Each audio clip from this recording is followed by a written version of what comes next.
I'm going to be quickly going over a bunch of the changes that were made in Alpha Playtest number 5. There were no patch notes released for this playtest, and so a lot of this had to be figured out and discovered on its own.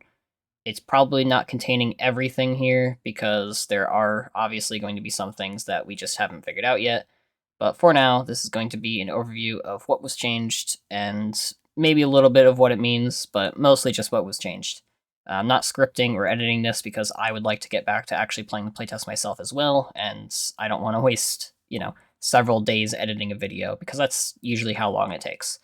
So first and foremost, the Rapier's damage was increased dramatically across all tiers. These are pretty significant increases, anywhere from like 3 to 9 damage per tier, which is massive for such a weapon that does such low damage, basically. This is probably because they wanted Bard to have a good primary weapon, but it's also a good buff for Rogue and Ranger, especially considering Ranger's changes later on. Having a good sidearm is going to be nice.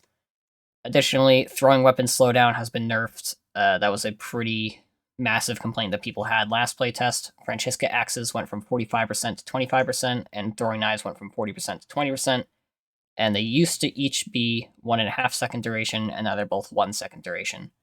This should help with the whole throwing weapon thing, but Barb also got a new ability that massively helps with their slowdown. So whether or not it's truly a nerf to Barbarian remains to be seen. It's definitely a nerf to Wizard and Rogue, who use throwing knives. Quarterstaff move speed was nerfed dramatically. It used to be -10, which was like a dagger. Now it's -35. This is probably to prevent Barbs from running around with the quarterstaff really fast, but it also nerfs Wizards and Clerics, which kind of sucks. Cleric, their Divine Strike used to add 10 damage to the target of the buff. Now it's only 5 damage. Still a pretty sizable increase in damage, but not as dramatic as it used to be.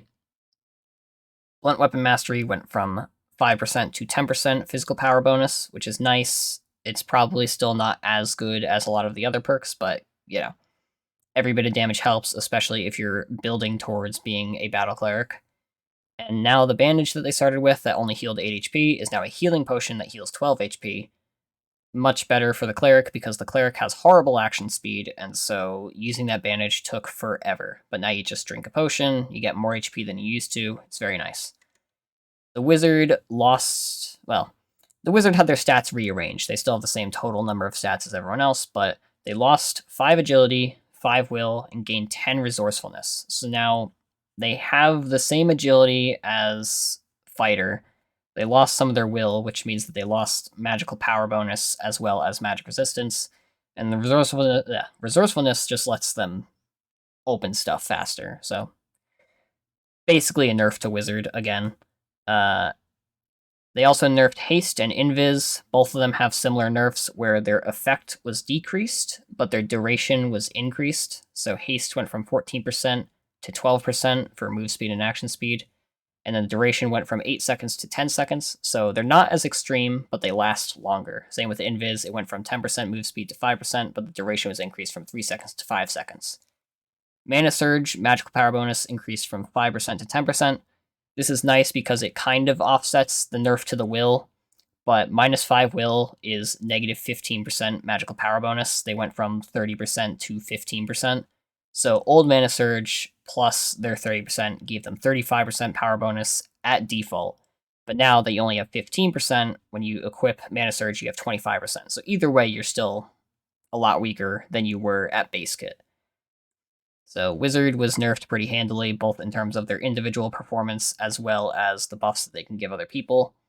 The buffs, it seems obvious that they wanted to nerf buffs because they also nerfed Divine Strike, but whether or not Wizard actually needed the individual nerfs, who knows. Rogue got a Junk Castellan Dagger to start with. They now start with a Rondel and a Castellan, which is nice because the Castellan, it does more damage. It's 15 over 14 compared to the Rondel, and it also has that third hit of its combo that deals bonus damage. So basically, I'm not sure what situation you use the Rondel, other than areas where you need to stab instead of slash, which is, it's better in tight corners or when you don't want to hit teammates, but it's basically a buff to their starting equipment, which is nice. And the Rogue also had a change in outfit. They don't wear the doublet anymore, and they wear an Adventurer's Tunic, which is a new piece of armor. Overall, they lost 3 armor rating but gained 3 move speed.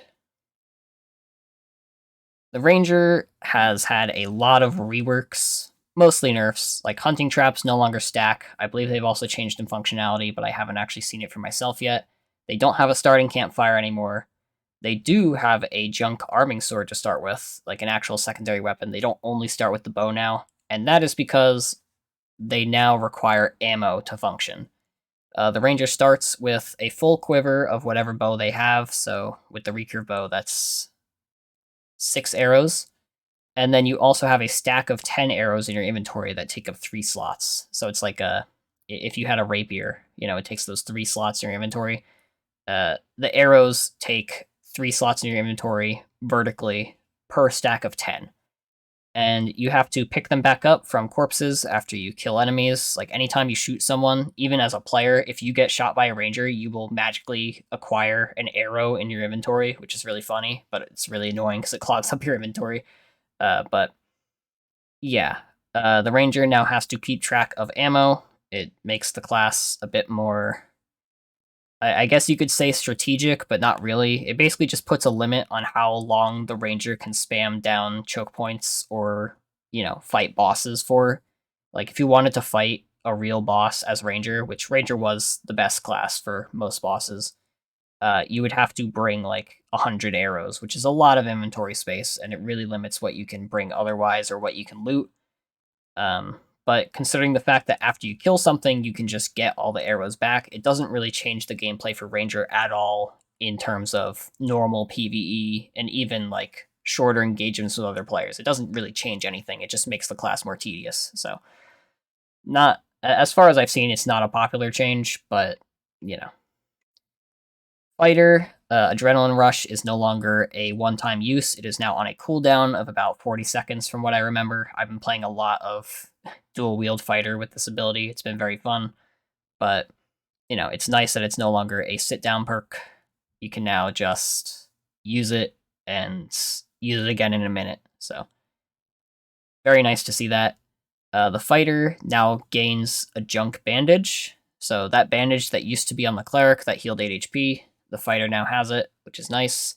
Gives the Fighter a little bit more survivability and sustain, which they already had because they had Second Wind, but, every bit helps. And then, similar to the Rogue, they lost their padded tunic, and it was replaced with the Adventurer's tunic. So once again, the Adventurer's tunic, it is, I believe, 14 armor rating, so the Rogue went from 17 on the doublet down to 14, and the Fighter went from 10 on the padded tunic up to 14. So they gained +4 armor rating, but the padded tunic also had 10 magic resist on it, and the Adventurer's tunic does not. So overall, a default Fighter has 4 more armor rating and 10 less magic rating, which neither of those are super impactful because the defensive values at low values are extremely unimpactful. So it's not really a big deal either way. For Rogue, it's a bit more impactful because they get move speed, but for Fighter, nothing like that changed. And then for Barbarian, Axe Specialist was reduced from +10 additional physical damage to +5. The perk says weapon damage, but it's actually physical damage, so if you don't know the difference, weapon damage is multiplied by your physical power bonus, but additional physical damage is not. So anytime you use something that says additional physical damage, you are actually not benefiting from your power bonus, which can be good or bad depending on your class, because, for example, Rogue and Ranger have negative power bonuses. Yeah, they have negative power bonuses, which means that additional physical damage will actually be better for them because it's not multiplied by anything. So, for those wondering, yes, I have checked all of the various Barbarian weapons. None of them were nerfed. So the Felling Axe still does the same damage, the Double Axe still does the same damage, the Franciscas still do the same damage, the Horseman's Axe still does the same damage. They all still have the same move speed as far as I could tell. At least the Horseman's Axe does. I actually haven't checked the others, but if I see anything like that, maybe I'll post a comment. But yeah. So that's just a quick overview of all the immediately obvious stuff that I could find. Oh, wait, there is one more that I forgot. The Rogue has, what is it? Dagger Mastery went from 5% to 10%. So it's similar to the Cleric's Blunt Weapon Mastery. So that's the one that I forgot.